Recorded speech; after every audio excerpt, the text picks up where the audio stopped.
नमस्कार दोस्तों, स्वागत है आपका लेग क्रिकेट के इस पहले ऑनलाइन सेमिनार में। दोस्तों, आपको सबको पता है कि आज भारत के साथ पूरे विश्व में कोरोना नामक महामारी फैली हुई है। पूरे भारत को लॉकडाउन किया गया है।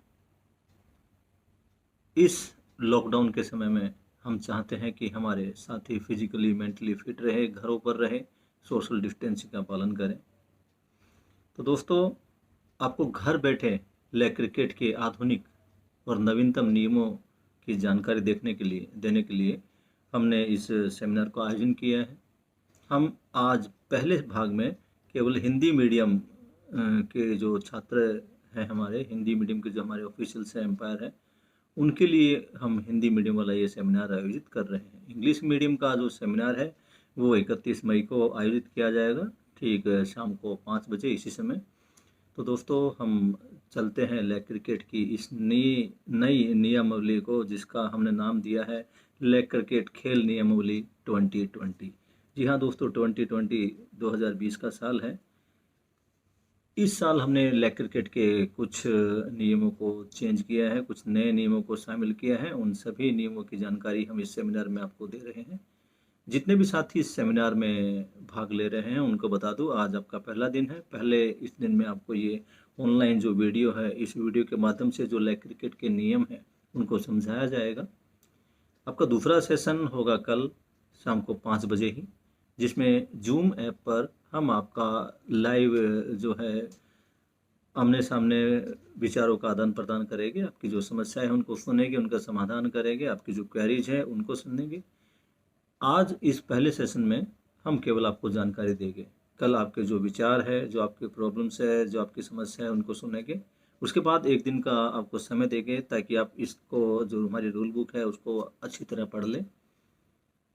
फिर अगले दिन यानी कि पहला, दूसरा, तीसरा, चौथे दिन हम आपको एक परीक्षा पत्र देंगे, ऑनलाइन भेजेंगे उसको। जिस तरह से आपने फॉर्म भेजा है, इस तरह से आपको हम गूगल फॉर्मेट में एक आपका जो क्वेश्चन आंसर के लिए भेजेंगे। आपको वो पढ़ना है, उसका जवाब देना है। जब जवाब हमारे पास आ जाएंगे तो उनको चेक करने के बाद जो भी साथी पास हो गए उसमें, वैसे तो ज़्यादा मुश्किल नहीं होगा ये, क्योंकि राज्य स्तरीय एम्पायर सेमिनार है ये, लेकिन फिर भी अभी कुछ नियम चेंज हुए हैं तो हो सकता है आपको कुछ असुविधाओं का सामना करना पड़े। वो टेस्ट आपका होगा, उस टेस्ट के आकलन के बाद ही आपको जो सर्टिफिकेट है वो प्रोवाइड किए जाएंगे। तो चलो शुरू करते हैं इस online T20 leg cricket seminar को। दोस्तों, आपने रूल बुक पढ़ ली होगी, रूल बुक आपके सबके हाथों में होगी। हम ऑलरेडी आपके स्टेट सेक्रेटरीज को ये रूल बुक सेंड कर चुके हैं और ये रूल बुक हमारी वेबसाइट पर भी अपलोड है। हमारी वेबसाइट आपको पता है, नीचे नाम भी वेबसाइट का आ गया है, www.legcricket.india.com। इसी नाम से गूगल में अगर आप सर्च करेंगे लेग क्रिकेट इंडिया तो आपको रूल बुक, वीडियो, सब नए जो जानकारी वहाँ पर मिल जाएगी। तो बात करते हैं लेग क्रिकेट के इतिहास की। दोस्तों, आपको एक बात बता दूं कि लेग क्रिकेट कोई नया गेम नहीं है। हमने अपने बचपन में इस गेम को खेला है। ठीक है, नियम नहीं थे, रिक्रेशन गेम था। 2011 से पहले रिक्रेशन गेम के तौर पर ही खेला जाता था। अलग अलग बॉल, खिलाड़ी की अलग अलग संख्या, विकेट का कुछ और साइज या बॉल का कुछ और साइज, कोई नियम थे ही नहीं। जो असली इसके नियम बने वो 27 अक्टूबर 2011, ये वो डेट है जिसमें हमने पहली बार लेग क्रिकेट की एक रूल बुक का निर्माण किया था। इसी रूल बुक का जो संचालन है वो आगे तक हमारे, यानी कि 2020 तक यही रूल बुक हमारी चलती रही। इस रूल बुक में समय समय पर छोटे मोटे कुछ परिवर्तन हुए हैं। जो जो मुख्य जो परिवर्तन इसके हुए हैं वो है ग्राउंड को लेकर। जो हमारी बाउंड्री थी वो समय समय पर हमने बढ़ाई है। जिस टाइम हमने लेग क्रिकेट शुरू किया था, इसका जो पहला नेशनल हमने 2012 में जब आयोजित किया था, उस समय इसकी बाउंड्री 90 फीट थी सेंटर से, सीनियर्स के लिए। दोस्तों, लेग क्रिकेट की इतिहास की जानकारी देने के लिए मैं थोड़ा पीछे ले चलता हूँ। मैं खुद पर्सनली एक टीम के साथ, मेरे कुछ साथी थे, उनके साथ हम चाह रहे थे कुछ नया ऐसा गेम आए जिसके अंदर पहली बात है तो कोई इंजरी ना हो, दूसरा जिसके अंदर बच्चे एक्साइट होकर खेले, बच्चों को बोरियत फील ना हो। फुटबॉल देखा ना, स्कूल में खेल की पीरियड में हमें, मेरे स्कूल में बड़ा ग्राउंड था, तो हमारे जो फुटबॉल था वो मेन गेम था, चलता रहता था वहाँ पर। और गेम्स के पीरियड में हमें फुटबॉल दे दी जाती थी। बड़ा और सा लगता था कि यार एक इतने खिलाड़ी एक फुटबॉल के पीछे भाग रहे। और लकीली जब फुटबॉल को मेरी लात या हमारे किसी भी साथी की एक लात उसको लग जाती थी तो बड़ा एक्साइट होता था, यार मैंने मार दिया। लेकिन लेग क्रिकेट ऐसा गेम है जिसमें बॉल खुद आपके पास आती है, आपको उसको हिट करना है। आप देखिए कितना एक्साइटमेंट होगा। आप हिट करेंगे, बाकी बच्चे उसको पकड़ने के लिए भागेंगे और उसी दौरान आप रन लेंगे, रन बनाएंगे। मीन्स एक्साइटमेंट अब यहाँ पर दुगना तुगना नहीं, कई गुना हो गया है। तो लेग क्रिकेट के इतिहास की बात करते हैं। लेग क्रिकेट मैंने बता चुका हूँ कि 2011 27 अक्टूबर को हमने इसकी लॉन्चिंग की थी रूल बुक की। लेकिन उससे पहले हमारा इस पे रिसर्च चल रहा था। जब रिसर्च चल रहा था तो हमने इसको खेलने के लिए अलग अलग बॉल्स का प्रयोग किया। ये अलग अलग बॉल्स की कहाँ पर आई? एक्चुअली क्या है, लेग क्रिकेट यही नहीं कि लेग क्रिकेट ऐसे बन गया। लेग क्रिकेट जो हमने देखा है, खेला है, समझा है, अलग अलग राज्यों में इसके हमने अलग अलग तरीके से जब ये खेला जाता था तो उसका अध्ययन किया है। हमने देखा है खिलाड़ी किस प्रकार इस गेम को खेलते हैं। कई जगह पे जो छोटी टेनिस बॉल आती थी जिससे हम क्रिकेट भी खेलते उसके साथ खेला जाता था। कई जगह फुटबॉल के साथ, कई जगह वॉलीबॉल के साथ, और कई जगह है ना, मैंने देखा कुछ जो हमारा ग्रामीण इलाका था वहाँ पर जो रद्दी कागज होता उसको इकट्ठा किया, उसके ऊपर कपड़े सिलाई की, उस बॉल से खेलते थे। वो बॉल बड़ी सॉफ्ट बॉल होती थी वो। हम भी खुद उस बॉल से खेले पहले बचपन में। तो ये तो हो गया लेग क्रिकेट की अलग अलग बॉल की बात। 2011 में जब हमने इस रूल बुक को प्रिंट किया, जब इस रूल बुक का निर्माण किया, उसके बाद से हमने इसको खेलना शुरू किया। मेंस बॉल समस्या थी हमारे पास, बॉल की, बॉल का क्या करें। हमने भी अलग अलग बॉल को इसमें यूज किया। फुटबॉल थी तो ज़्यादा हैवी थी, खिलाड़ी की ज़्यादा जान लगती थी, बाउंड्री भी छोटी में काम चल जाता था। वॉलीबॉल खेले तो बॉल पर हवा में घूम गई है। एक और शूटिंग वॉली टाइप की आती है, उसको खेला तो बच्चे के पैर में दर्द हो गया, पैर में कई बार ट्विस्ट की समस्या बनी। वुमेन्स हेडबोन को लिया हमने, वुमेन्स हेडबोन। और जो शूटिंग गोली आपको देखा साइज छोटा तो पकड़ने में बड़ी आसान होती है वो, उससे खेले। जब उससे खेलना आरम्भ किया तो थोड़ा बच्चों को सूट किया। लेकिन वुमेन्स हेडबॉल थोड़ी सी साइज में बड़ी थी। इसमें उन्होंने बताया ना आपको, अंडर 14 से सीनियर एज तक के बच्चे हैं, सबके लिए बॉल समान है। तो हम जो बॉल निर्माता है उसके पास गए, उसको अपनी रिक्वायरमेंट बताई, उसको बोला कि जो वजन है वो 250 से 250 ग्राम होगा, यानी 225 से 250 ग्राम्स। और साइज ये पर्टिकुलर साइज जो कि बॉल ग्रिप में है। उसने हमारे को फुटबॉल 1 to 0 से लेके 2 नंबर की बॉल दिखाई, जिसमें वही बात थी जिसने मैन्युफैक्चरर की बात की, साइज सबका थोड़ा थोड़ा अलग था। तो उसको हमने साइज बताया, वेट बताया, और उसने बॉल तैयार की। वो एक्यूरेट बॉल थी। और आज हमें काफ़ी गर्व होता बताते समय कि जिस तरह volleyball, football, cricket, throw ball, basketball, इनकी एक स्पेसिफाइड बॉल है, उसी तरह लेग क्रिकेट की भी आज एक स्पेसिफाइड बॉल है जिसको खेलते समय खिलाड़ी इसका टूर्नामेंट में प्रयोग करते हैं। तो दोस्तों, लेग क्रिकेट की खोज चलती रही। 2011 में लेग क्रिकेट की नियमावली तो बन गई, अब इसको प्रमोट करना था। तो इस प्रमोशन के लिए 2012 जो समर वेकेशन होती है उसमें मैं देश के अलग अलग राज्यों में गया, वहाँ लोगों से बात की, उनको इसका डेमोन्स्ट्रेशन दिया। जहाँ जो लेग क्रिकेट कई जगह चल रही थी उनका अध्ययन किया, जो नियमों का अंतर था उनको बताया।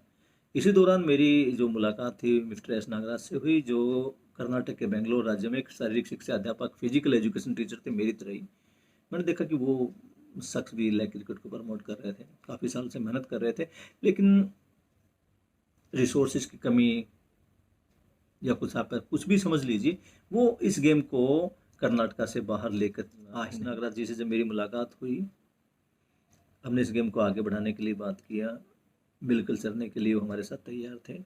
और उनके इसी आश्वासन पर हमने 2012 में ही जुलाई में 13 जुलाई में बवाना के राजीव गांधी स्टेडियम में इस खेल का पहला राष्ट्रीय स्तर का जो है टूर्नामेंट, जिसको हम first senior national T10 league cricket championship बोलते हैं, उसका आयोजन किया। दोस्तों, जब एसोसिएशन बनती है ना तो उसके लिए हमें प्रेसिडेंट, सेक्रेटरी, ट्रेजरर, अलग अलग लोगों की जरूरत होती है। हमने बात की कुछ शख्स से, सब ने नया गेम जानकर किसी ने हाथ नहीं बढ़ाया। तब हमारी बात दिल्ली के बवाना विधानसभा के जो MLA हैं श्री सुरेंद्र कुमार जी, अब एक्स MLA है अब तो, उनसे बात की। काफ़ी खेल प्रिय हैं, उन्होंने हमारा साथ दिया, लेग क्रिकेट की एसोसिएशन का गठन किया, और उन्हीं के आशीर्वाद से हमने पहला नेशनल अपना कराया। लोगों ने फत्ती आकर्षित थी हमारे ऊपर कि वर्मा जी आप नेशनल करा रहे हो। कई विशेष हस्तियों को जब हम टूर्नामेंट के लिए इनॉग्रेशन के लिए या ओपनिंग सेरेमनी के लिए जब आमंत्रित थे चीफ गेस्ट करने गए, तो उन्होंने ये सोचकर मना कर दिया कि भाई लेग क्रिकेट है, नया गेम है, पता है कितने बच्चे आएंगे कितने बच्चे नहीं आएंगे। मतलब एक तरह तो बात होती है हौसला बढ़ाने की, उन्होंने हमारा मोल डाउन करने की कोशिश की थी। लेकिन ठीक है, भगवान जो करता है शायद उन्हीं के आशीर्वाद से आज हम यहाँ पर हैं। जब नेशनल हमने ऑर्गेनाइज किया तो लोगों को डाउट था, लोगों को यही था कि बस 5-7 मैक्सिमम 5-7 टीमें। कई बार होता जैसे अदर्स गेम में करते हैं भाई, हमने 2-3 टीमें तो अपने स्टेट से कर ली, जो होम स्टेट है उससे कर ली, और एक दो आजू बाजू के जो स्टेट है आपके, जैसे मेरा दिल्ली है तो हरियाणा यूपी से मैं टीमों को बुला लूँगा, बस ठीक है 5-7 टीमें हो गई, टूर्नामेंट हो गया। लेकिन शॉकिंग, आप सोचिए कि पहला नेशनल, और पता आपको कितनी टीमें थी? हमारे पास 24 टीम आई थी बॉयज एंड गर्ल्स की। महाबली सतपाल जो दिल्ली के उप निर्देशक भी हैं शिक्षा और शारीरिक शिक्षा और खेल के, वो भी वहाँ पे उपस्थित थे। उन्होंने देखा कि वास्तव में यार गेम में कुछ तो बात है, जो चुप पहले ही नेशनल में 24 टीमें आई है। तो दोस्तों इसके बाद हमने अक्टूबर 2012 में फर्स्ट जूनियर नेशनल T10 का भी आयोजन किया। अब सब जूनियर का जो मुकाबला था वो नागराज सर बेंगलोर में कराना चाहते थे दिसंबर में या जनवरी में, लेकिन उनका एक्सीडेंट हो गया जिसके कारण वो टूर्नामेंट नहीं हो पाया। उसके बाद हमने पुनः एक बार से दिल्ली के राजीव गांधी स्टेडियम में Rajiv Gandhi memorial T10 league cricket championship का आयोजन किया। उसके बाद बस वो कहते हैं ना कि छिड़े लग गई। फिर अम्बाला में, यूपी में, ईरोड में, तमिलनाडु में है ईरोड डिस्ट्रिक्ट, वहाँ पे रांची में, गोंदिया में, मथुरा में, दिल्ली में भी ये टूर्नामेंट लगातार चलते रहे। और अभी तक हम अपने 7 नेशनल कंप्लीट कर चुके हैं। इस साल 2020 में हमारा 8वां T10 लेग क्रिकेट चैंपियनशिप आयोजित किया जाएगा। और हम सबका एक सपना था कि जैसे क्रिकेट में या कबड्डी में जो प्रो लीग्स होती है, उसी के आधार पर, उसी की तरह, उसी की तर्ज पर क्यों ना हम भी एक लेग क्रिकेट की लीग कराएं।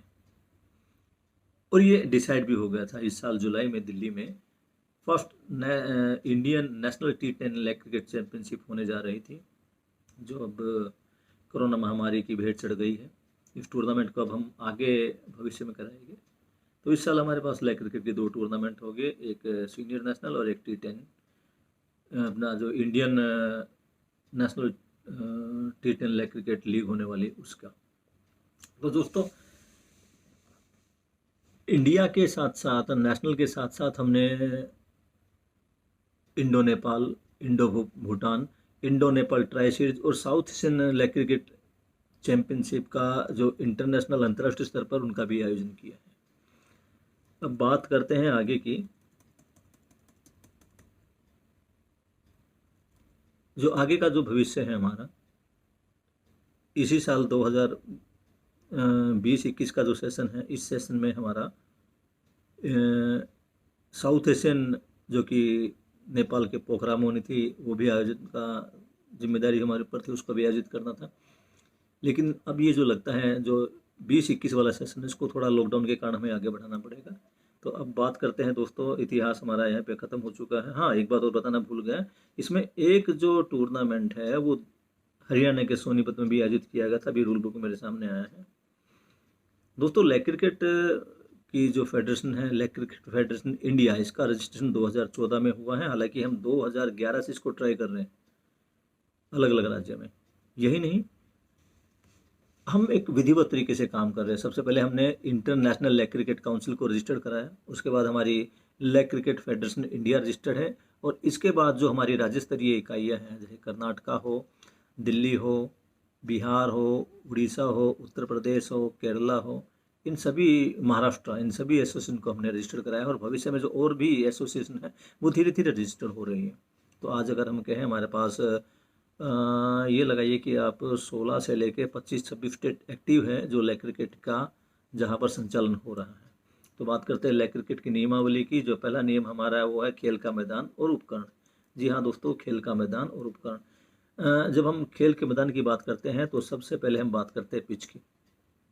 दोस्तों ये पिच ही है जहाँ से पूरे मैदान का निर्माण किया जाता है। जब हम लेग क्रिकेट का जो मैदान मार्क करते हैं तो उसमें सबसे पहले हम पिच का निर्माण करते हैं। पिच की जो चौड़ाई है वो 8 फीट है सभी एज ग्रुप के लिए, लेकिन जो पिच की लंबाई है वो अलग अलग एज ग्रुप के लिए अलग अलग है। तो हम बात करते हैं 14 वर्ष से कम के लिए, जिसको हम मिनी बोलते हैं। इसमें जो पिच की लंबाई होती है वो सबके लिए, लड़के लड़की और मिश्रित के लिए जो है 44 फीट होती है। उसके बाद अंडर 17 के लिए जिसको हम जूनियर या सब जूनियर बोलते हैं, सब जूनियर के लिए ये 46 फीट है। जूनियर अंडर 19 के लिए 48, सीनियर अंडर 21 के लिए 48 फीट, और ओपन जो एज ग्रुप है उसके लिए भी ये 48 फीट है। मीन्स जो इसकी जो लंबाई है वो एज ग्रुप के अकॉर्डिंग 44 से 48 फीट है लंबाई, चौड़ाई 8 फीट है। अब पिच आप मेरे साइड में देख रहे होगे पीछे, ये जो पिच आपके देखिए, इस पिच पे जो है इसकी लंबाई यहाँ पे दी गई है 48, सॉरी माफ़ कीजिएगा 44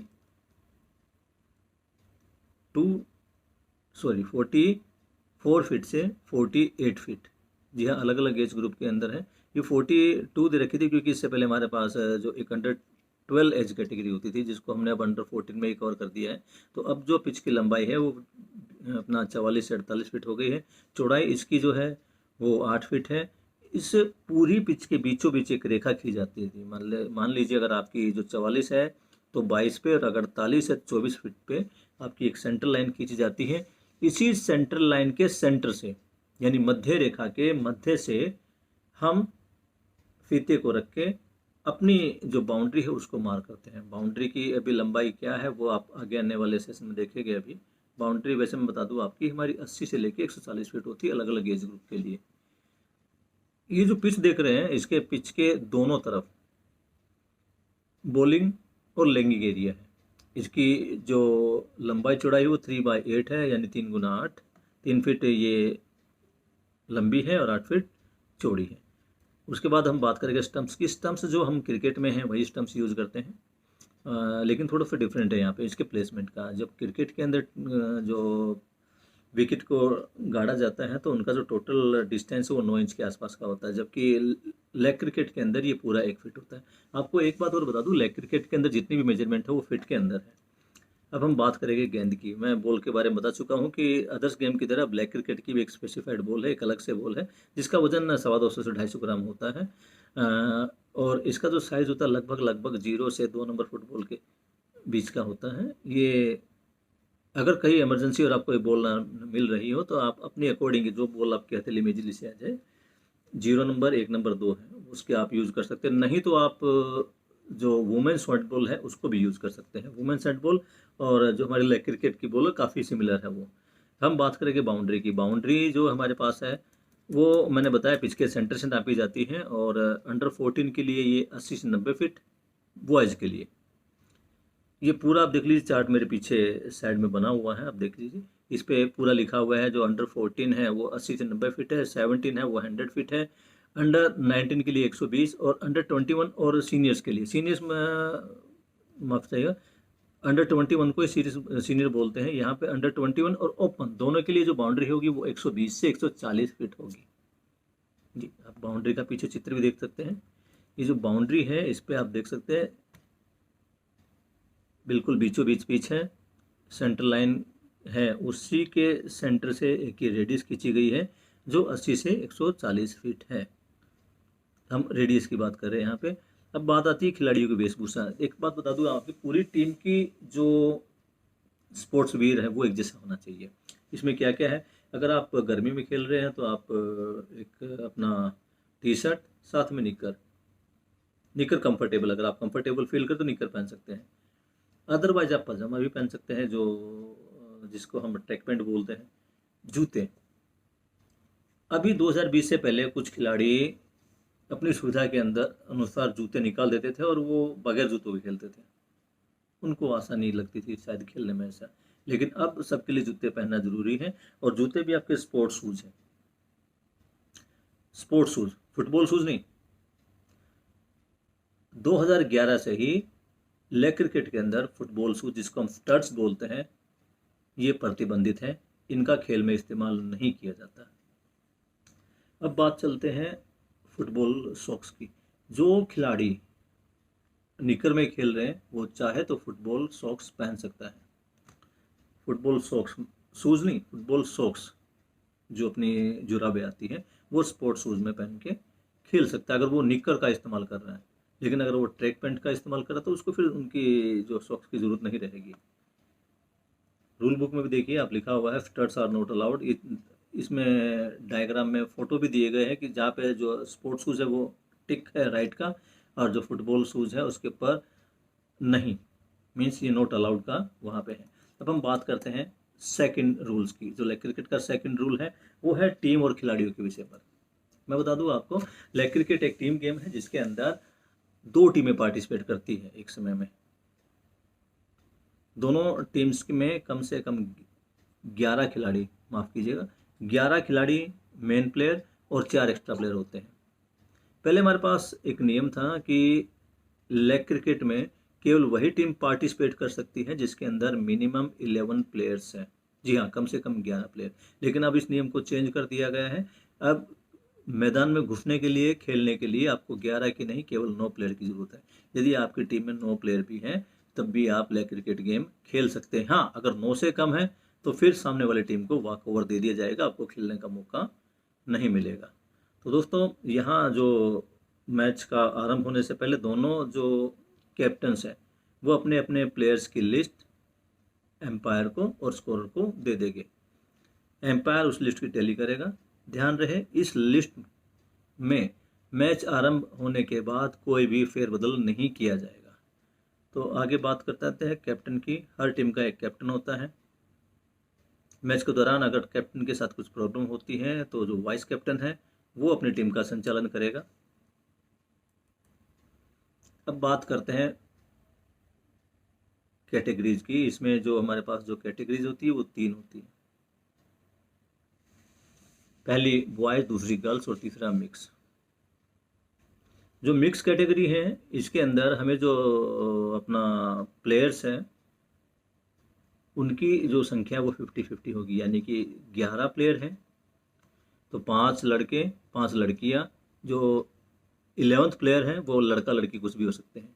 अब जब बात है 9 प्लेयर्स की, जो कि ग्राउंड में एंट्री करते समय हमें चाहिए मिनिमम प्लेयर, उसमें 4 बॉयज 4 गर्ल्स, और जो 9th प्लेयर है वो बॉयज या गर्ल्स कुछ भी हो सकता है। जो दूसरा हमारा नियम है वो है अपना एज ग्रुप और कैटेगरीज। कैटेगरी तो मैंने बता दिया आपको, बॉयज, गर्ल्स और मिक्स।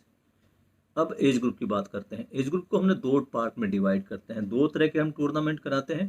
पहले टूर्नामेंट वो होते हैं जिनको हमारी federation, leg cricket federation of India जिसको ऑर्गेनाइज कराती है, जो अभी तक वही हुआ है।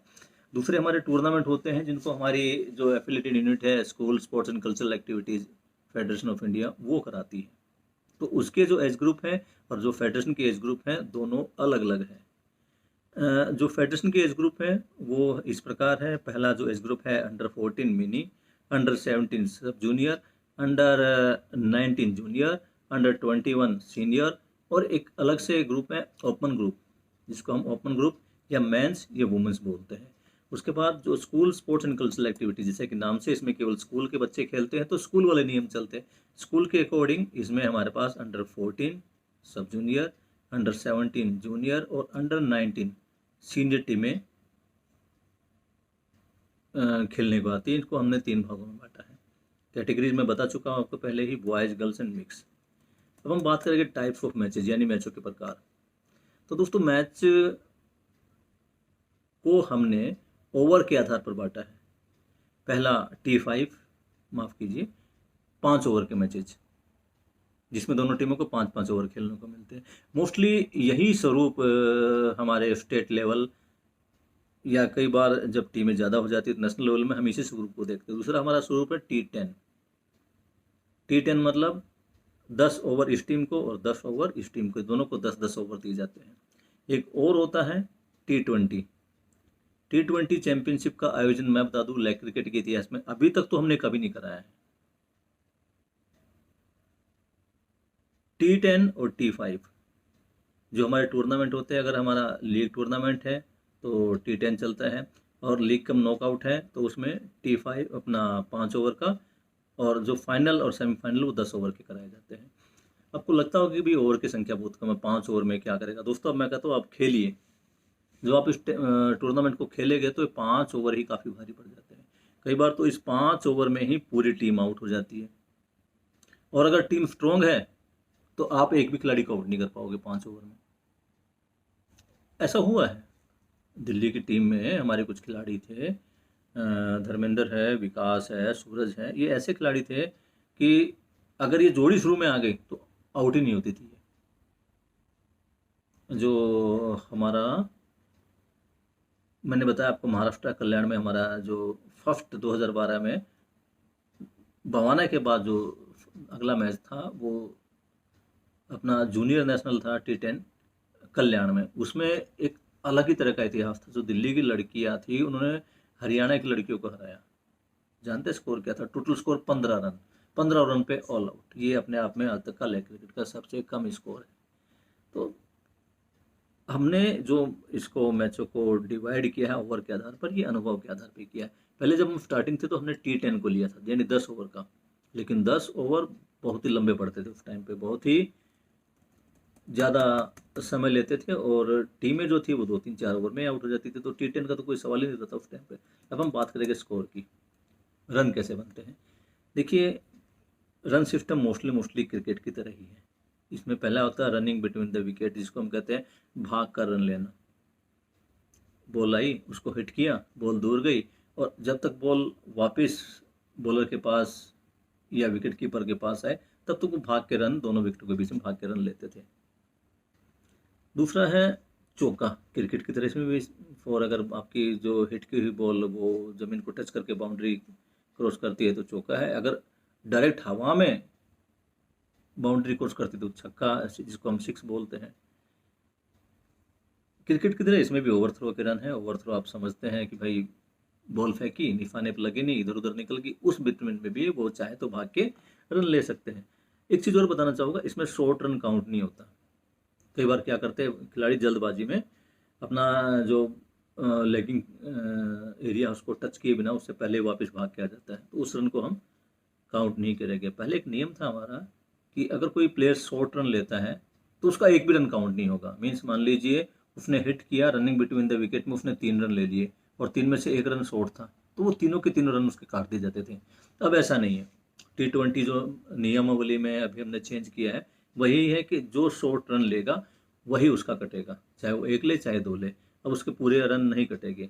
अगला हमारे पास एक्स्ट्रा या पेनल्टी, वही अपना वाइट बॉल और नो बॉल, ये दोनों ही हमारे पास है। इसके अलावा एक अलग से रन डाला हमने पेनल्टी में, जिसको हम बोलते हैं हिंडरिंग। जब 2 खिलाड़ी आपस में भाग रहे होते हैं रन लेने के लिए, और फील्डिंग करने वाले टीम का या बॉलिंग करने वाले टीम का कोई खिलाड़ी जानबूझकर उनको बाधा पहुंचाता है, बीच में कूदता है या उनको रोकने की कोशिश करता है, तो इसको हिंडरिंग बोलते हैं। इसका लिए एक एक्स्ट्रा रन सामने वाली खिलाड़ी को दिया जाता है। तो ये हिंडरिंग का जो रन है लेगर के अकाउंट में नहीं होगा, ये जो उनका टीम स्कोर है उसमें काउंट का ध्यान रखना। तीनों, चाहे वो नो बॉल है, चाहे वाइट बॉल है, चाहे हिंडरिंग है, तीनों ही जो स्कोर है वो टीम स्कोर में काउंट होंगे, प्लेयर के इंडिविजुअल स्कोर में काउंट नहीं होंगे। तो दोस्तों अब हम बात करते हैं अपने ऑफिशियल टाइम आउट की। जो हमारा अगला नियम है वो ऑफिशियल टाइम आउट का। जैसे आपने देखा है क्रिकेट, माफ कीजिए, कबड्डी में, छोटे गेमों में टाइम आउट होता है। लेग क्रिकेट में कोई भी ऑफिशियल टाइम आउट नहीं होता। हाँ, मैच को कुछ समय के लिए रोका जा सकता है, वो भी एम्पायर की डायरेक्शन पर या किसी खिलाड़ी की रिक्वेस्ट पर, जब उसे चोट लगती है और उसको रिप्लेसमेंट चाहिए, तब मैच को रोका जाता है, लेकिन ये ऑफिशियल टाइम आउट नहीं होता। अब हम बात करेंगे एक्सचेंज ऑफ प्लेयर, यानी कि खेल के दौरान खिलाड़ियों की अदला बदली। इसमें देखिए, अगर किसी खिलाड़ी को चोट लग जाती है या घायल हो जाता है या उसकी तबीयत खराब हो जाती है तो उसको बदला जा सकता है, लेकिन इसका एक तरीका है। तरीका क्या है कि खिलाड़ी कैप्टन को बोलेगा, कैप्टन एम्पायर को बोलेगा, जो एम्पायर है उसकी परमिशन होने के बाद ही वो खिलाड़ी बाहर जाएगा, उसके बदले नया खिलाड़ी आएगा। कई बार क्या होता है कि लेगिंग करने वाला खिलाड़ी है, उसको चोट लग गई है, चल नहीं पा रहा वो, दौड़ नहीं पा रहा, खेल सकता है लेकिन दौड़ नहीं पा रहा, तो एम्पायर कैप्टन के रिक्वेस्ट करने पर उसको एक रनर दे सकते हैं, यानी कि खेलेगा वो मेन प्लेयर, उसकी जगह पर जो भाग के रन लेगा वो बाहर से दूसरा प्लेयर आ सकता है।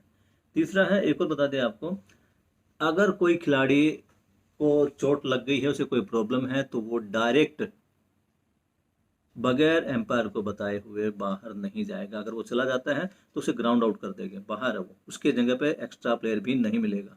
तो इसलिए जब आपका प्लेयर कोई चोटिल है तो उसकी सूचना आप अपने एम्पायर को जरूर दें। अगले हम 8वें नियम की बात करते हैं, तो एक्स्ट्रा रन मैंने बताया आपको। एक्स्ट्रा रन जो मिलता है नो बॉल पे, वाइड बॉल पे, हिंडरिंग पे, या फिर वार्निंग पे या मिसबिहेव पे मिलता है। जब हम बात करते हैं नो बॉल की, तो नो बॉल का थोड़ा सा यहाँ समझना जरूरी कि ये सबसे डाउटफुल चीज़ है। नो बॉल क्या है? हमने अपनी बॉलिंग एरिया बना रखा है, जब आप बॉलिंग करेंगे तो एक पैर आपका बॉलिंग एरिया में होना जरूरी है, बॉलिंग एरिया के बीच में, और वो पैर किसी लाइन को टच ना करे, ध्यान दें। अगर आपका पैर बॉलिंग करते समय किसी भी लाइन से टच हो गया तो नो बॉल है। दूसरा, जब आप बॉल को ग्राउंड में ड्रॉप करते हैं तो वो बॉल ग्राउंड को बॉलिंग एरिया के बाहर से टच करे। अगर वो बॉलिंग लाइन जो है हमारी पास उसको टच कर जाती तो वो भी नो बॉल है। और जो तीसरा हमारा ये है कि एक हमने सेंटर लाइन, मैंने बताया था ना, सेंटर लाइन का एक सबसे इंपॉर्टेंट लाइन है, इसी से हमारी पिच बनती है। अब दूसरा इंपॉर्टेंट क्या है कि हमने बोला कि हमारे इससे अंडर आर्म बॉल होंगी और बॉल रोल की जाएगी, बॉल टप्पा नहीं लेगी। लेकिन यहाँ पे एक छोटी सी परमिशन दी गई, अगर सेंटर लाइन से पहले आपकी बॉल टप्पा लेती तो कोई प्रॉब्लम नहीं है, लेकिन अगर सेंटर लाइन के बाद लेगर की तरफ वो बॉल आपकी टप्पा लेती तो वो भी नो बॉल है। यहाँ एक विशेष कंडीशन है। कंडीशन क्या है कि ये जो नो बॉल है बाउंस वाली, जो मीन्स आपकी सेंटर लाइन के बाद जब बॉल ने बाउंस किया है, इसकी अगर नो बॉल होती है तो एम्पायर को इसकी अनाउंसमेंट टच, जो लेगर है उसके टच करने से पहले देनी पड़ती है। ऐसा नहीं है कि बॉल गई, बॉल ने लेगर ने उसको शूट किया, बॉल हवा में है और बॉल कैच की तरफ जाती है और एम्पायर पीछे चलाती है, नो बॉल। नहीं, ये बिल्कुल नो बॉल नहीं मानी जाएगी, फिर राइट बॉल मानी जाएगी। तो एम्पायर को यहाँ पे बिल्कुल सतर्क रहना पड़ेगा। आप जितने भी अभी यहाँ सेमिनार आयोजित में इस सेमिनार में भाग ले रहे हैं वो सभी ध्यान से सुने कि अगर आपको नो बॉल ऐसी देनी है तो वो उसके हिट करने से पहले आपको लग जाएगा पता, जब बॉल क्रॉस करती है सेंटर लाइन को उसके बाद टप्पा खाती है तो हिट करने से पहले आप उसको नो बॉल दे दें। तो आगे बढ़ते हैं। नो बॉल के बारे में एक विशेषता और बता दूं आपको मैं। नो बॉल में केवल एक ही तरह का आउट जो है वो माना जाता है, वो है रन आउट। नो बॉल में अगर आप कैच आउट होते हैं तब भी आप आउट नहीं है। नो बॉल में आप अगर किसी और तरह से आउट होते तो वो भी आउट नहीं है। लेकिन अगर आप नो बॉल पे रन लेते हैं और उस दौरान आप आउट हो जाते हैं तो आपको आउट माना जाएगा। बात है वाइड बॉल की। मैंने बताया क्रिकेट, माफ कीजिए, लेग क्रिकेट में जो पिच की चौड़ाई वो 8 फीट है। अगर बॉल हमारी लेगिंग जो लाइन है, पहली जो लेगिंग लाइन है, यहां तक आने से पहले ही इस 8 फीट की पिच से बाहर निकल जाती है तो इसको हम वाइड बॉल बोलेंगे। इस वाइड बॉल के लिए सामने वाली टीम को एक एक्स्ट्रा रन दिया जाएगा। मैं पहले बता चुका हूं, जो भी हमारे पास एक्स्ट्रा रन है, चाहे वो नो बॉल है, चाहे वो हिंडरिंग है, चाहे वो अपना वाइड बॉल है, ठीक है, या अपना जो पेनल्टी रन है, ये सभी जो है वो टीम के स्कोर में काउंट हो गए, किसी भी खिलाड़ी के व्यक्तिगत स्कोर में वो चीज़ें काउंट नहीं होगी। तो वाइड बॉल मैं आपको बता चुका हूँ। एक और हिंडरिंग मैं पहले बता चुका हूँ। हिंडरिंग क्या है कि जब दो बैट्समैन रन लेने के लिए दौड़ते हैं तो उसमें बॉलर या कोई भी अपोजिट टीम का खिलाड़ी अगर उनको रोकने की, जानबूझकर रोकने की चेष्टा करता है, एक तो भाई ठीक है गलती से लग गया, लेकिन एक बार जानबूझ के रोकने की कोशिश करता है तो उसके बदले भी सामने वाली टीम को एक एक्स्ट्रा रन दिया जाता है। अब हम बात करेंगे कि जो खिलाड़ी है वो आउट कैसे होता है। क्रिकेट आप सबने देखा है, क्रिकेट की तरह इसमें भी run out catch out, hit wicket, clean bowled और टाइम्ड आउट। अभी थोड़ा सा टाइम्ड आउट क्रिकेट में भी है। अब सोचे कि टाइम्ड आउट क्या है। टाइम्ड आउट ये है कि मेन से जब एक खिलाड़ी आउट हो गया तो वो जब ग्राउंड से बाहर जाता है तो 2 मिनट के अंदर दूसरा खिलाड़ी, दूसरा बैट्समैन ग्राउंड में आना चाहिए। अगर 2 मिनट से लेट हो जाता है तो इसको टाइम्ड आउट बोलते हैं। मीन्स पहला खिलाड़ी गया, 2 मिनट तक अगला खिलाड़ी नहीं आया तो वो अगले वाला खिलाड़ी भी आउट होगा, अब उससे अगले वाला खिलाड़ी आएगा। बात करते हैं डबल टच की। अगर लेग क्रिकेट में हम बॉल को 2 बार टच कर देते हैं तो ये भी आउट है। वो दूसरी बार टच चाहे आपके पैर से हो, चाहे हाथ से हो, चाहे सर से, कहीं से भी हो, आपने एक बार बॉल को टच किया, बॉल सामने गई, बस उसी पे कवर कर दीजिए। लेकिन अगर आपने गलती से बॉल को दोबारा छू दिया तो वो भी डबल टच। अब वो कैसे भी छू सकते हैं आप, हाथों से छुए, कैसे भी छुए, आपकी है। आपको अगर आउट होना है तो आपको बॉल को डबल टच कर दीजिए। दूसरा है गलत पैर से मारना। ध्यान रखिए, लेग क्रिकेट खेलते समय हमें अपना पैर डिसाइड करना होगा हमें किस पैर से। अगर हम, ध्यान रखिए, जो पैर हमारा विकेट की तरफ होता है, जब जो हमारी पोजीशन होती है, ये विकेट है, ये ध्यान दीजिए विकेट है और इसके सामने मैं खड़ा हूँ, ये 2 मेरे पैर हैं। तो जो पैर मेरा विकेट की तरफ, देखिए ये वाला पैर मेरा विकेट की तरफ, तो इसी से खेलूंगा। अगर मैं राइट खेलने वाला हूँ तो मेरा राइट पैर विकेट की तरफ होगा। अगर मैं लेफ्ट पैर से खेलने वाला हूँ तो फेस चेंज करके मैं लेफ्ट पैर विकेट की तरफ करूँगा और उसी पैर से मैं खेलूंगा। ध्यान रखना, इसमें ये नहीं कि मैं अभी सामने खड़ा हूँ, मेरा लेफ्ट पैर है और जैसे आई मैं घूम के राइट से मैंने हिट कर दिया, तो इसको बोलते हैं रॉन्ग फिट यूज। अगर मैं लेफ्ट पैर से खेल रहा हूँ और मैंने गलती से भी राइट पैर से बॉल को टच कर दिया तो मुझे आउट समझा जाएगा। इसको बोलते हैं हिट विद रॉन्ग लेग। दूसरा है लेग्समैन द्वारा हाथों से बॉल को छूने पर। गली मोहल्लों में तो ये चल जाता था, ठीक है भाई खिलाड़ी कम है और बॉलर ने बॉल दी, वो आके मैंने उसको हल्के से रोक दिया, और कोई खिलाड़ी नहीं तो मैंने उसको हाथ से पकड़ा के बॉलर को हेल्पिंग के लिए दे दिया, लो भाई पकड़ो। लेकिन लेग क्रिकेट में ये अलाउड नहीं है। अगर आपने गलती से भी बॉल को उठा के दया दृष्टि के कारण अपने अपोनेंट टीम को या उसके बॉलर को दे दिया तो आप आउट हो जाओगे। ध्यान रखना इस चीज़ को। आपको केवल बॉल को पैर से खेलना है, इसके अलावा बॉल को आपको हाथ या दूसरा पैर नहीं लगाना है। तो ये थे हमारे नियम नंबर 9, जिसमें हमने आपको बताया कि एक खिलाड़ी किस तरह से आउट होता है। अब हम बात करेंगे स्किल्स, रूल नंबर 10 की। जी हाँ, स्किल्स। लेग क्रिकेट में कौन कौन से स्किल है? लेग क्रिकेट में केवल जो हमारे पास ना 3 बेसिक स्किल है। पहला जो है हमारे पास वो है बॉलिंग स्किल। क्रिकेट की तरह इसमें भी फास्ट बॉल, स्लो बॉल और स्पिन बॉल, ये 3 ही स्किल है। स्पिन बिल बॉल जो होती है बड़ी इंटरेस्टिंग होती है, इसमें आप बॉल समझ नहीं पाओगे बॉल जा कहाँ रही है। हमारे कुछ प्लेयर्स को मैंने देखा खेलते हुए, बॉलिंग ऐसे करते कई बार तो जो बॉल है ना आपकी, आपको बताऊंगा, बॉल बिल्कुल जो हमारे साइड लाइन है, साइड लाइन को टच करते हुए कई बार लगेगा बॉल जैसे बाहर निकल गई है और खिलाड़ी इसको वाइड बॉल छोड़ देता, पता चलता सीधे विकेट में हिट करती है वो। तो इसको बोलते हैं स्पिन बॉल। इसके अलावा मैं पहले बता चुका आपको स्लो बॉल और फास्ट बॉल। ये स्लो बॉल और फास्ट बॉल विकेट लेने में बड़ी ट्रिकी होती है। अगर आपने इसको सीख लिया ना, आसानी से आप विकेट लपक सकते हैं। दूसरा हमारे पास है लेगिंग स्किल। देखिए, लेग क्रिकेट में हम फुटबॉल की तरह हिट करते हैं, तो इसमें भी वही फुटबॉल वाले इन स्टेप और अपने जो है आउट स्टेप किक होती है। इसको बॉल को फ्रंट से मारना, साइड किक, साइड किक में इनसाइड किक, आउटसाइड किक।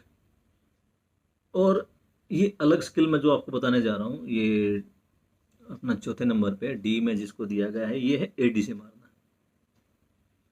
और सोचेंगे एडी से कैसे मारना, ये तो चीज़ें मैं आपको केवल ग्राउंड पे ही समझा सकता हूँ। ये मेरा पैर है, वैसे आमतौर पर देखिए समझ लीजिए इसको पैर है मेरा ये। तो बॉल जब सामने से आई तो इसको मैंने फ्रंट सेट किया, ठीक है ना, ये मेरा आउटसाइड है तो मैंने इसको आउट सेट किया, इसको बोलते हैं आउटसाइड किक। और जब बोलता है इधर से, ये इनसाइड किक गई मेरी। अब ये वाला हिस्सा अगर मैं इसको समझूँ तो मेरी एडी होगी। इसको कैसे मारना, देखिए बॉल हमारे पास आ रही है, स्पीड से आ रही है, साइड में है, ध्यान रखिए विकेट की साइड में नहीं होनी चाहिए बॉल, साइड में है। बॉल इधर से आई तो मैंने अपना पैर उठाया और बॉल को, देखिए बॉल इधर जा रही थी, अगर मैं सामने से इसको ऐसे मारता तो मुझे पावर लगानी पड़ती, ज़्यादा पावर लगती, बॉल कम दूरी तय करती। लेकिन अब बॉल इधर से आ रही है, बॉल की जो स्पीड लाइन हो इस साइड से है, और मैंने क्या किया अपनी बॉल को, इसको ऐसे बॉल आई इसको, और इसको एडी से मारा पीछे की तरफ। मीन्स बॉल में स्पीड थी और उसको मैंने अपने एडी से ऐसे मार के स्कोर स्पीड दी तो पीछे की तरफ जाएगी और ये 99% आपका 4 रन होगा। तो ये स्किल आपको सीखना पड़ेगा, इसको एडी से कैसे मारना है। दूसरा है गेंद को पैर से सरकाना, पुश करना। ध्यान रखना यहाँ पे दो चीज़ें, एक स्टॉपेज एक पुश। हमने बॉल को स्टॉप नहीं करना है, अगर हमने बॉल स्टॉप की डबल टच हो जाएगा, डबल टच होता है आउट है। बॉल को पुश करना ये सीखना पड़ेगा आपको। बॉल आई हल्की सी, उसको मतलब हिट नहीं करना है, सामने हिट किया, लेफ्ट राइट हिट किया, उसको बॉल को खाली पुश कर देना। बॉल मतलब ये कब होता है जब हमने लगा है कि भाई बॉल को मैं ज़्यादा हिट नहीं कर पाया और जो प्लेयर्स है मेरे पास ही, मैंने इसको हिट करने की कोशिश की तो मैं आउट हो जाऊंगा, कैच आउट हो जाऊंगा, तो हम बॉल को हल्का सा पुश कर देते हैं। दूसरा जूते की तली से मारना। ये चीज़ें आपको ग्राउंड पे ही समझाई जा सकती हैं या इसके वीडियोज हैं, अभी डलवा दूंगा मैं बॉल के बच्चों को, तो आप वहाँ से देख सकते हैं। तो ये हमारे लेगिंग और बॉलिंग की। अगर हमारे पास है क्षेत्र रक्षण जिसको हम फील्डिंग बोलते हैं, इसमें गेंद को रोकना, जब खिलाड़ी हिट करता है तो उसको गेंद को रोकना, गेंद को कैच करना, गेंद को रोकना, फिर उठा के गेंद को फेंकना। ठीक है, और फेंकना भी के भी आप देखते हो, जैसे ये सब वो अपना क्रिकेट की टाइप का है। बॉल को आपको हिट करके, यानी कि बॉल जब खिलाड़ी ने हिट किया तो उसको वापस बॉलर तक या जो हमारा विकेट कीपर तक है उसको पहुंचाना है। आगे हम बात करते हैं मिसबिहेव की। जो रूल नंबर 11 है मिसबिहेव का है, ये सबसे ज़रूरी चीज़ें है। हालांकि एक अच्छा खिलाड़ी ऐसा नहीं करता, लेकिन कई बार भावनाओं में बहकर या एक्साइट होकर कई बार खिलाड़ी ऐसी गलती कर देते हैं। अब ये मिसबिहेव है, हमें दो टाइप से देखना है। पहला है मिसबिहेव प्लेयर द्वारा, अगर कोई स्पोर्ट्समैन इसको करता है उसमें, तो स्पोर्ट्समैन जब एक खिलाड़ी है वो दो तरह से मिसबिहेव करेगा। एक सामने वाली टीम के खिलाड़ी के प्रति, जब आपस में दो खिलाड़ी भिड़ जाते हैं अपोनेंट टीम के, तो वो मिसबिहेव है। दूसरा है कि मिसबिहेव एम्पायर ने कोई डिसीजन दिया और कोई खिलाड़ी किसी टीम का कोई इससे एग्री नहीं है, तो वो मिसबिहेव के साथ एम्पायर से बात करे।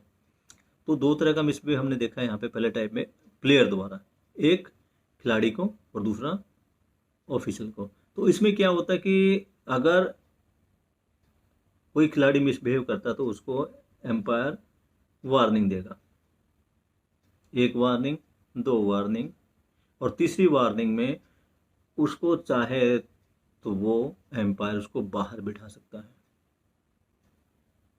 अब ये गंभीरता है उसकी गलती पर, वो कितनी बड़ी गंभीरता है।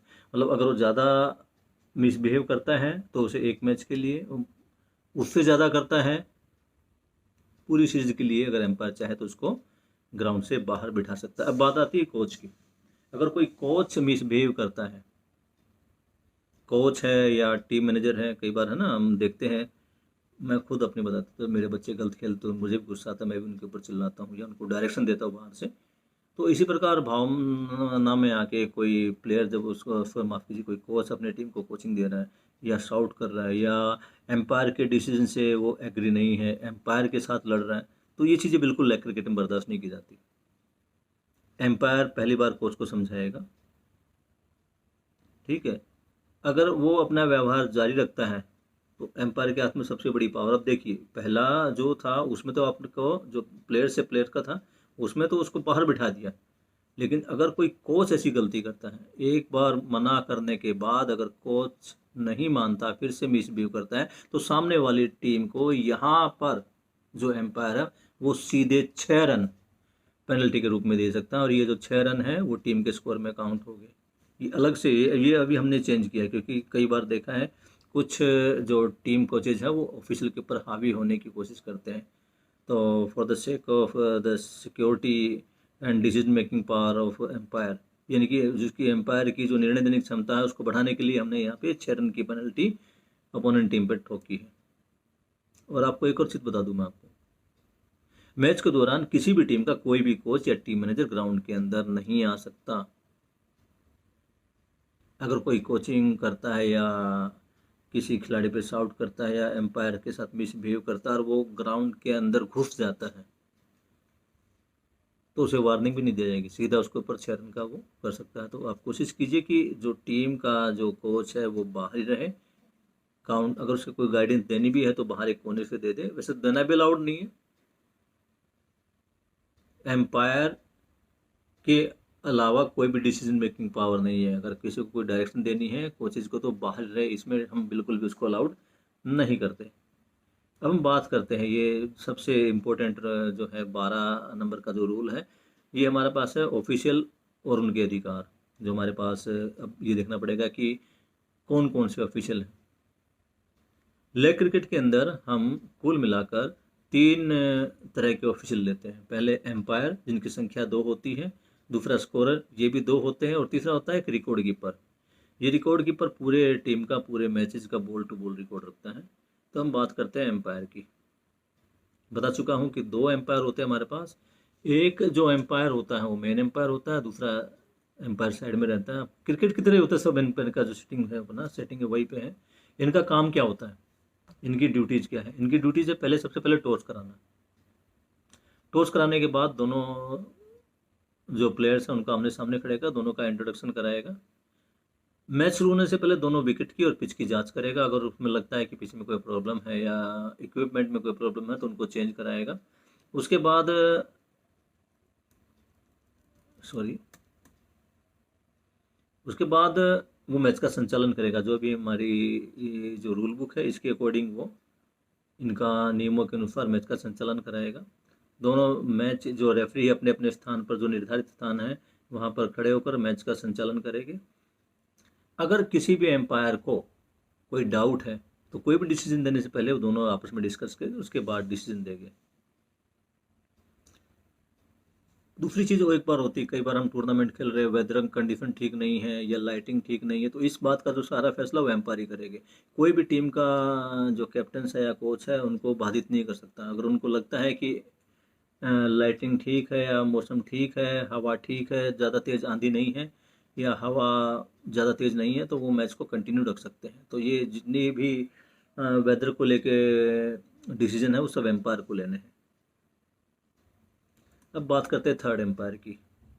क्रिकेट की तरह यहाँ भी थर्ड एम्पायर, लेकिन ये तभी संभव होता है जब कैमरे लगे हों।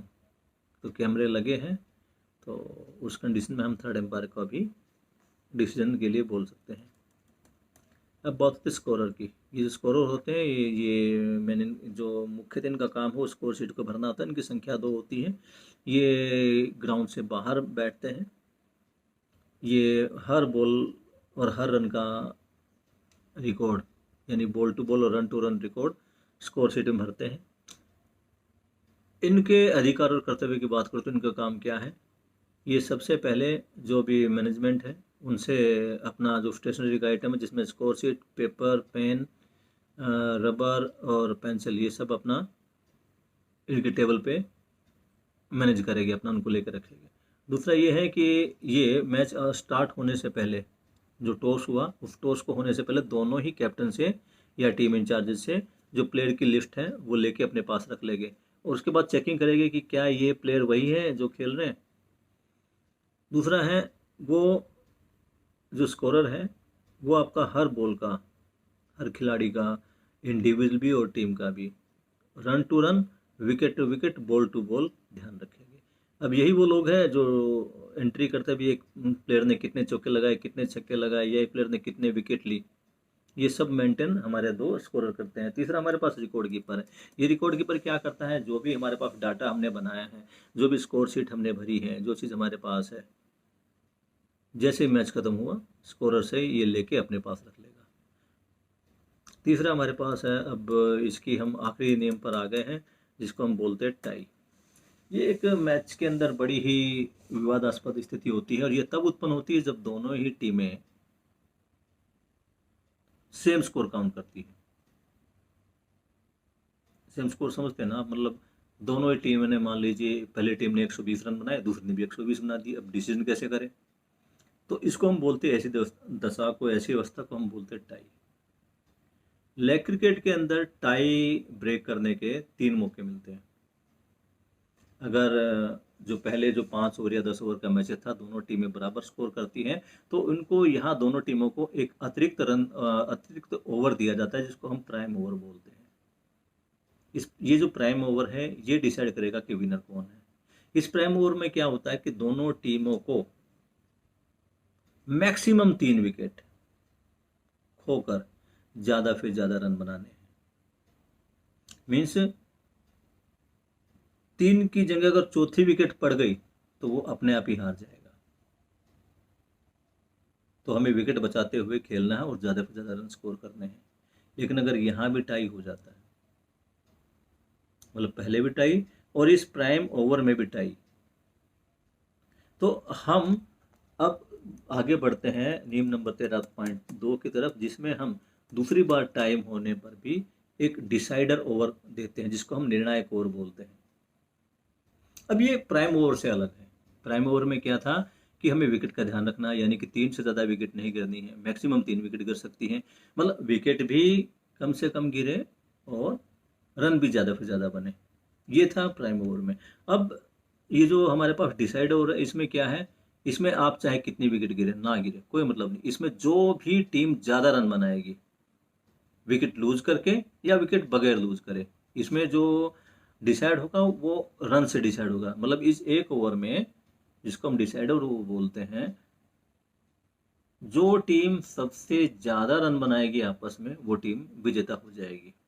यानी जो पहली टाई आई, उसके बाद प्राइम ओवर में 3 विकेट तक जो टीम ज्यादा ओवर बनाएगी वो जीतेगी। अगर फिर भी टाइम बढ़ गई, प्राइम ओवर में भी टाई आ गई, फिर हम उसको देंगे डिसाइडर ओवर। डिसाइडर ओवर में जो टीम ज्यादा रन स्कोर करेगी, विकेट की बात छोड़ देंगे यहाँ पर हम, जो टीम ज्यादा रन स्कोर करेगी वो जीत जाएगी। समस्या, अगर इस डिसाइडर ओवर में भी टाई हो गई तो ध्यान दीजिए दोस्तों, हम पहले ही एक एक अतिरिक्त ओवर दोनों टीमों को दे चुके हैं, प्राइम ओवर और डिसाइड ओवर। अब हम ज़्यादा नहीं बढ़ेंगे। अब हम बात करेंगे टॉस ऑफ लक की।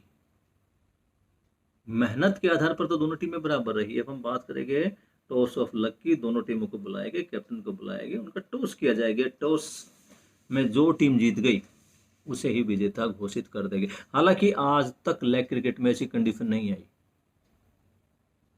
सही है, आज तक नहीं आई है। टाई हुई है, जो 5 या 10 ओवर का जो मैच होता था उसमें टाई हुई है। उसके बाद जो हमने प्राइम ओवर दिया उसमें टाइम ब्रेक हो गई है। डिसाइडर ओवर भी हमने आज तक नहीं खेला है, लेकिन भविष्य में हो सकता है कि ऐसे हालात आ जाए तो हमें आज से ही तैयार रहना पड़ेगा। इसलिए हमने इसको 3 पार्ट में डिवाइड किया है। तो टाई का मैं एक बार फिर से रिवाइज कर देता हूँ आपको। जब अगर हमारे पास टाई हो जाती है तो सबसे पहले प्राइम ओवर दिया जाता है, जिसमें जो टीम मैक्सिमम 3 विकेट होकर ज़्यादा से ज़्यादा रन बनाती है वो जीतेगी। उसके बाद भी टाई आती है तो डिसाइडर ओवर, इसमें जो टीम ज़्यादा रन बनाएगी वो जीतेगी। और अगर यहाँ भी टाई आती है तो टॉस ऑफ लक, यानी कि टॉस किया जाएगा, यहाँ लक जिसका साथ देगा वही विजेता होगा। तो दोस्तों ये थी हमारी लेग क्रिकेट की रूल बुक। इस पूरी रूल बुक को मैं आपको अभी समझा चुका हूँ। अब इसमें एक मेन पार्ट रहेगा, वो है हमारे पास स्कोर शीट। वो स्कोर शीट अभी आपको मैं स्क्रीन पर दिखा देता हूँ। ये स्कोर शीट देख रहे हैं आप। इसमें इस स्कोर शीट में ऊपर हमारा लोगो है, साथ में leg cricket federation of India, उसके बाद टूर्नामेंट का नाम, टूर्नामेंट का वेन्यू, कौन कौन सी टीमें खेल रही हैं, किस टीम ने टॉस जीता और किसने जीता।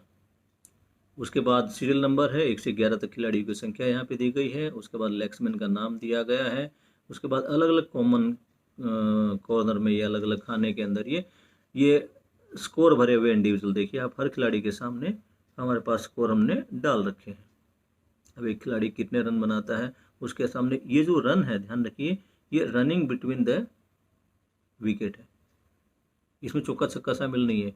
इसके सामने कॉलम नंबर 1 2 3 4, जो कॉलम नंबर 4 की तरफ देखोगे इसमें फोर्स लिखे हैं, इसमें लिखी काउंटिंग 1 2 3 4, मतलब एक खिलाड़ी ने पहला चौका मारा, एक काउंट कर दिया, दूसरा चौका मारा, दूसरा कट कर दिया।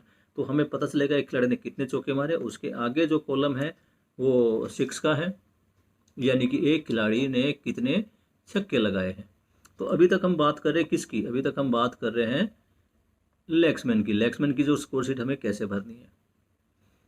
ठीक है, चौके पहले है रनिंग बिटवीन द विकेट, फिर चौके छक्के, वो कैसे आउट हुआ।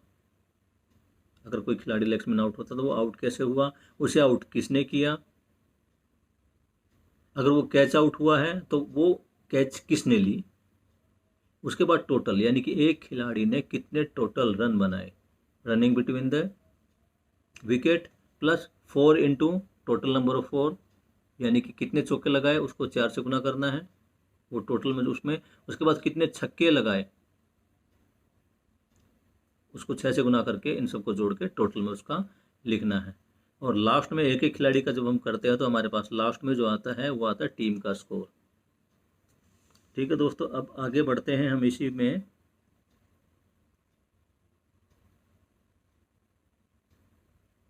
नीचे जो हमारे पास है टोटल स्कोर लिखा हुआ है, ये तो ऊपर जो देखा आपने ये खिलाड़ी का इंडिविजुअल स्कोर था, नीचे टोटल स्कोर है। इसमें काउंटिंग की गई है लगभग 350 रन तक की, और 10 ओवर में 350 से ज़्यादा हमारे पास इतने लगभग बनते हैं। तो अब नीचे आते हैं, नीचे वाला जो ब्लू कलर का जो पार्ट दिया गया है, यानी टोटल स्कोर पिंक में है, ऊपर का जो लेग्समैन का पर्सनल स्कोर है वाइट में है, और अब जो नीचे है ये लाइट स्काई ब्लू टाइप का कलर है, इसमें कौन सा ओवर है, इसमें 10 ओवर तक की हमने मार्किंग की है, क्योंकि 10 से ज़्यादा हमने कराया नहीं है अभी। 10 ओवर तक की मार्किंग है, बॉलर का नाम है, ठीक है ना, बॉल नंबर 1 2 3, उसके नीचे लिखा हुआ पहली बॉल पे कितने रन है, दूसरी बॉल पे कितने रन है, तीसरी बॉल पे कितने रन है, ये लिखा हुआ सब उसके बारे में। उसके बारे बाद है उसने कितनी बॉल है जो एक्स्ट्रा डाली, कितनी वाइड बॉल है, कितनी नो बॉल है, ये सब दिया गया है।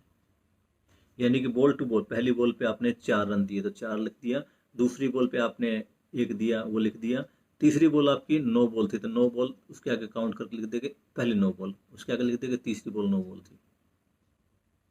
और ये जो 3 नंबर वाला खाना है ना हमारे पास, इस पर हल्का सा स्टार लगा देगी, बताएगा कि हाँ भाई ये बॉल 9 बॉल थी, एक छोटा सा एन लिख देंगे जगह हमारे पास वो, तीसरी बॉल 9 बॉल गई।